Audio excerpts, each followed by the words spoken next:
What is going on, guys? This is your boy HQ420 here, welcoming y'all back. Another episode, Showtime with the Cube. As always, I got the powerful Corey Hughes with me, the co-host. How you doing? Good. How's it going? There we go. And of course, we got our resident movie expert. That's what we're going to start calling him now. Resident movie expert, Mr. Ryder Lee. Mr. Lee, are you doing well this afternoon?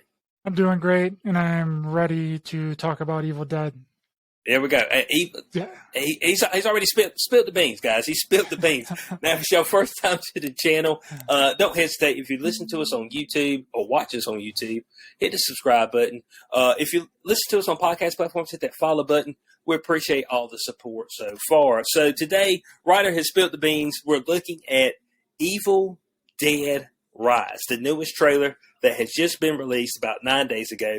And I just want to give a synopsis of what the actual film that they got up here on IMDb. It says it's the twisted tale of two estranged sisters whose reunion is cut short by the rise of flesh-possessing demons, thrusting them into a primal battle for survival as they face the most nightmarish version of family imaginable. Okay, so that's a pretty good short synopsis. Well, I mean, we all think. I mean, it packs a punch.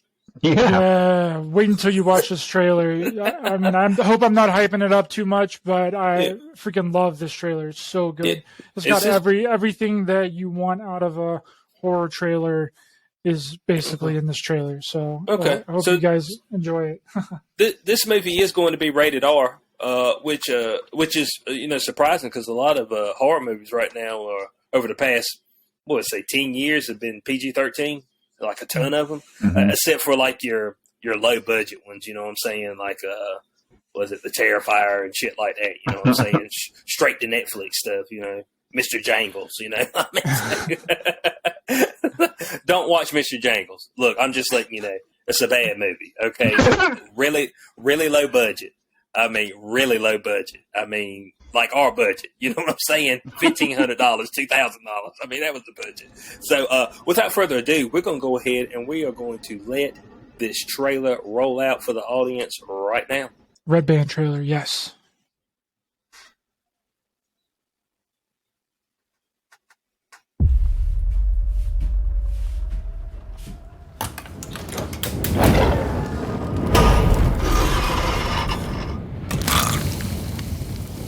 What's up, sis? I had the most beautiful dream. It was the perfect day. And all I could think about was how much I wanted to cut you all open and then climb inside your bodies. So that we could stay one happy family.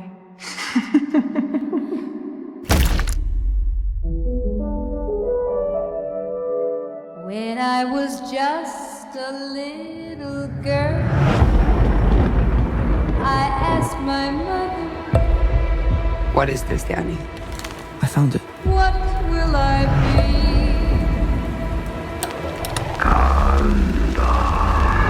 Will I be pretty? Will I be rich? Here's what she said to me. Open up now. You don't look so good, Mom. Nothing a big old kiss from you won't fix.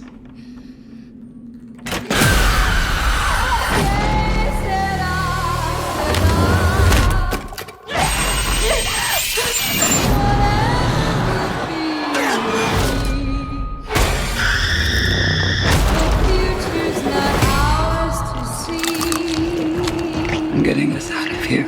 I promise. You'd be a good mom someday, Honeybah. Oh, yeah? Yeah, you know how to lie to kids.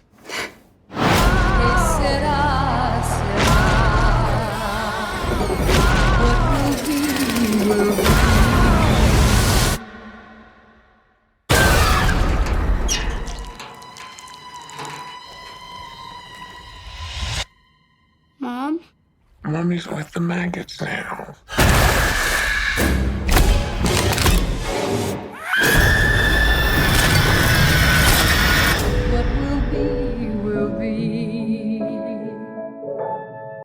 Okay. Holy shit!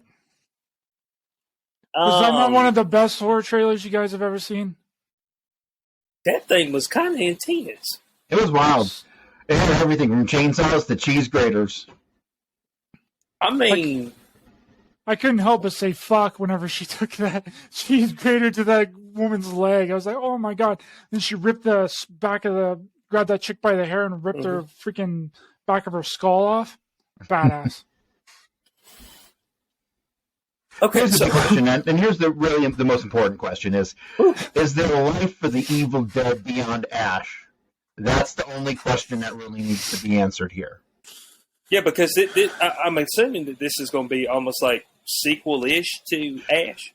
Or a reboot or something. It's the same universe, but an all-new story, and that's the thing. Like, it doesn't have Ash. This will be the first film that doesn't have Ash. Not Ash-related. Even the TV series had Ash in it. So this is a way bigger break than I think most people are realizing. That's not true, though. Freddy Alvarez did a remake of The Evil Dead in 2013, and it didn't have it didn't have what's his name in it. That's an interesting philosophical question on whether or not that is a sequel, canon. a reboot. You're talking about canon? Right. That's an interesting one. And I really like that movie. I actually had it on Blu-ray, and I watched all the special features. That's what I miss about DVDs and Blu-rays is like you never feel like you've finished the movie until you've watched the bonus features and all the behind-the-scenes shit. I love watching all the behind-the-scenes stuff. When you had that shit on DVD back in the day, it felt like you were in the future, right? You were in the future with special features, right? But like the future doesn't have special features, it doesn't seem. It doesn't. But I mean, I'm in a little bit of an agreement with you, Corey. It's like kind of weird without Bruce Campbell, but we just got 3 seasons of Ash versus Evil Dead with Bruce Campbell, right? And the whole thing that was supposed to have happened was whenever the 2013 Freddy Alvarez Evil Dead remake, kind of a reboot type thing happened, that was supposed to have a sequel, but instead they canceled the sequel and made the Ash versus Evil Dead TV show. And then whenever that got canceled, Netflix was supposed to pick up Ash versus Evil Dead and take it over to Netflix, just like they did with that whole canceling of all those TV shows. There was like 30 or 40 TV shows that was canceled in like 2019, 2018, 2019, a lot of them. And Netflix came in and they got like Brooklyn Nine-Nine, Lucifer, and a few other of these TV shows. And they were in talks to get Ash versus Evil Dead. But Bruce Campbell was like, nah, I'm completely done with the Ash character. So he kind of retired from doing the Ash character. So that's a big reason why he's not in this sequel reboot type deal. But I think it looks good. I think the trailer looks badass. And again, like we talked before, it's like, you know, a trailer can be awesome and great, but the movie comes out and the movie sucks. But as a trailer, and, you know, we're reviewing the trailer here, I think that the trailer is badass. I think it had all of the elements that you needed for a really good horror trailer. It had the suspense, the music was spot on, you know, the gore was spot on. Like, that was a gory trailer for a trailer. You know, is Sam Raimi attached to this? I don't believe so. No. So it's a totally new everything. Interesting. Yeah. It's this could be good. But I think one thing we have to do is going into it, don't approach it like a traditional Evil Dead film. I think we have to be open-minded to the fact that this is going to be something different. Well, from we're looking at this trivia up here from IMDb. They said that they originally planned this just to be a direct to HBO Max release. But it had such strong test screenings that they decided to put it out in theaters. So that's a good sign. That's awesome. Yeah. So this was originally just going to go straight to HBO Max, kind of like Hulu did with the most recent Predator movie, Prey. Mm-hmm. What else have we had? That was a mainstream movie that went straight Prey went to theaters, right? No, straight to Hulu. Yeah, because it was garbage. I couldn't even watch it. It was garbage. Hey man, humbug. Corey, I mean, you just every time we say a movie, Bo, it's this, Bo. Because I'm so disappointed in modern mainstream cinema. It's just pathetic. I want to go back and rewatch 80s movies. Modern entertainment is so bad, you know. But then I feel like my dad or my mom, who always listened to the oldies channel. Oh, it was better back in my day. I don't want to be that guy. It just sucks that I have to be. You can't help it to be that guy, though. You know what I'm saying? And doesn't everybody get? We got phases of life, right? It's all phases. I can appreciate some new stuff. Okay, I can appreciate some new stuff as long as it's okay, as long as it's good. Well, here's the thing: like, how many? Like, let's go through the genres: science fiction, fantasy, suspense, thriller. How many books in these genres have been published over the last, since the 1980s that haven't even come close to a screen? That probably would make amazing films, but they just keep recycling the same old nonsense, the same old, good old boys club of Hollywood people. And honestly, independent film is a major letdown. It's always been a letdown. And so there's just so much out because they don't have the budgets to do the things like a Lord of the Rings, right? So, but there have been so many amazing books that have been out over the last couple of decades. It's not even years; it's decades at this point, and they're not even tapping into. Why? Who knows? Because maybe they don't meet some fucking woke agenda, or who knows, right? But well, that's the thing, though. That's the thing too, though, Corey, is that you don't need a big budget to make a good horror film. I mean, Megan just proved that. Megan just smashed the freaking box office. That took $12 million to make, and it grossed in the opening weekend $30 million. Wow. Just domestically, not even worldwide. I think it broke over $50 million worldwide.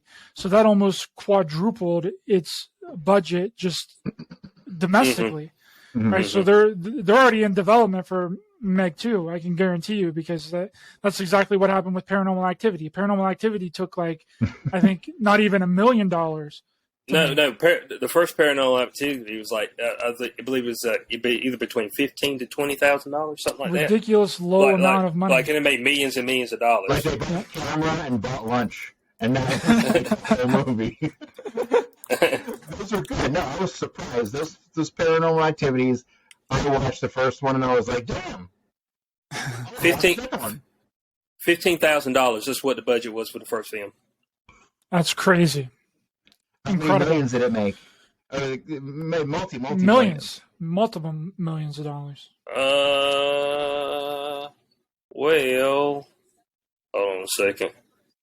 How much did... But the thing about those Paranormal Activities, too, is the director, how they cut down on the budget of those movies so hard is basically all of those first 3 Paranormal Activity movies were all filmed at his house. Oh, yeah. He filmed it at his house. That's how they cut down on the budget. They didn't have to have a movie set. They didn't have to be at a studio or anything. He just filmed it at his freaking house and paid the actors. Yeah. That was it. Yeah, $193.4 million. That's how much from $15,000. 193.4. So that's a cash out. You want to talk about ROI? Huge cash out. You want to talk about some ROI? That's it right there. That's ROI. Another Blair Witch, same thing. Next to no budget. Oh yeah, millions. Well, found footage films, people loved that stuff.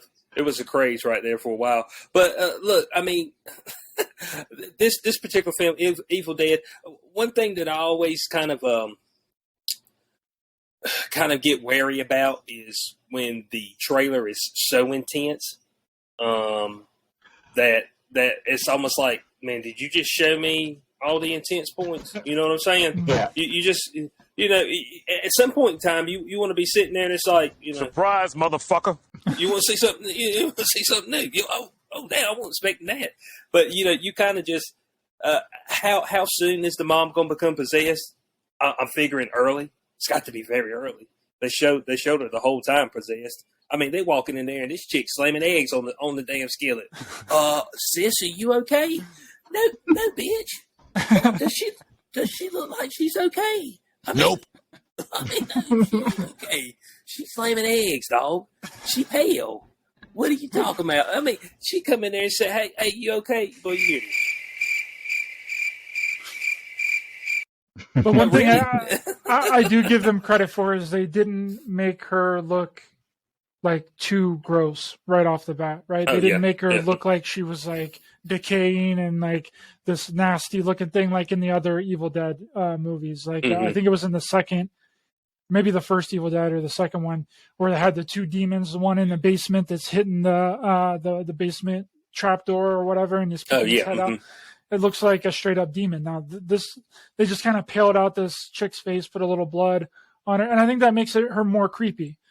I think she looks good like that. They didn't go over too crazy overboard, and I feel like that's going to be a progression. I feel like it's going to kind of start out where she's starting to look a little rough, and then she gets a little worse, and then by the end she's just like full blown, straight up being possessed demon style.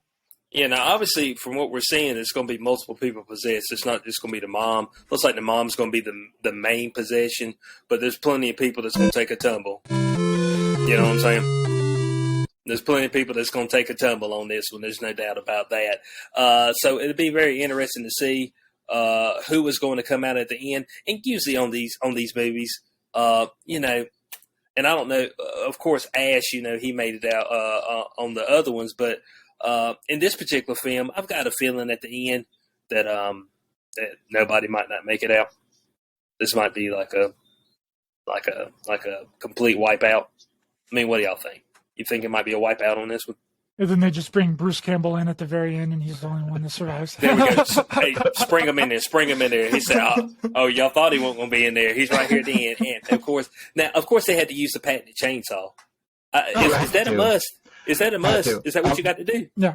Oh, yeah, it's part of the brand. But what really got me was the cheese grater. I was like, holy shit. The cheese grater, that did it for me. But that's letting y'all know, you know, anything can be a weapon. Right. So that's going to show you, hey, you just be like, oh, man, you know, that's just the box over there. That box can be a weapon. If I slam it into your eye about 15 times, you know what I'm saying? I get a dub on this one. So, yeah, guys, that's the Evil Dead. Very intense trailer. There's no doubt about that. High intensity on that one. It had me a little taken aback. I'm not gonna lie to you. I was like, because I never seen it, and of course I hit us with the Red Band trailer. So I don't know if that's different from the one they usually show on TV. Probably more than likely. So one thing that I want to point out here is that this does also, as we've talked about before, people are kind of burned out on modern movies, and we need some kind of, you know, getting back to our roots, kind of. And so this, to me, seemed kind of throwback-ish to the horror films of the 80s. The nonstop, chaotic nature of it definitely reminded me of some of those old-school horror films. And I think that's just what people want. People are tired of stories. They're tired of messages and politics. They just want to see some bitches get chopped up, and that's all there is to it. And I think this movie's going to do a good job of fulfilling that need. Yeah, bitches getting chopped up. There it is. That's philosophical breakdown right there from the powerful one. What do you rate the trailer at, Corey? I give it an 8 out of 10 cubes. I made 0.5 out of 10 cubes. That does not mean that I'm saying this movie is going to be good. I'm saying that the trailer itself was good. I'm leaving the room for possibility this is going to end up a 6.